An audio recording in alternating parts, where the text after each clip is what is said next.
Now, to give way to our preparation and to make sure nga plastada og hapsay gyud ang among pagpakaon sa tanan nga naka-experience og involuntary hunger, meaning naa kay na experience nga kagutom, dili nimo kaya ma-provide ang imong kaugalingon sa 3 meals a day because of other expenses. So, involuntary ang maong kagutom. Mao ni sila ang priority nato sa Walang Gutom Kitchen. Now, among estudyuhan for this next 2 weeks, lunch lang usa among ihatag. In fact, karong alas 11, mo serve na mig lunch to about 250 persons in the Walang Gutom Kitchen. Now, how can the Cebuanos or the rest of the people in the Philippines can help the Walang Gutom Kitchen? This is through the Food Donations Act. Republic Act 9803 states that pwede gyud ang DSWD mo ask for donations in purposes such as this.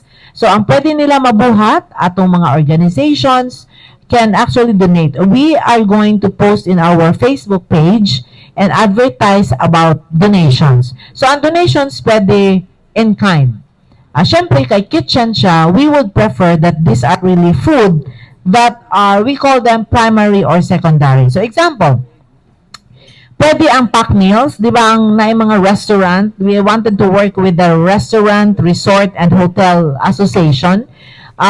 Naman ni sila yung mga pack meals, nga for sale, o nga dili na mahurot, pwede na nila i-donate ang uban sa amo, no, sa DSWD. Pwede po ang secondary raw. For example, pork, chicken, vegetables, anything na pwede maluto, apil na sa pwedeng i-donate. However, I would like to emphasize that kanang mga donations, we have to make sure that they are safe to eat, they are properly packed and correctly labeled with contents and expiration dates. Importante nga they are stored in a safe temperature, they are packed unopened packaging whenever possible. Kaya naman yung mga pinutos na, no? So, kinahanglan isiguro na ito nga nakasecure. And if nakabulk ang items, they have to repack them in clean, sealed containers with clear labels. Nganong conscious kay taana, we don't want to commit any mistakes in the kitchen. Food man good ni, no? Masipya ta diya sa atong food na ay madisgrasya nga pamilya. That's why even sa donations, we have to check. Kung tanaw na mo sa itsura, sa baho, no, we can decline donations.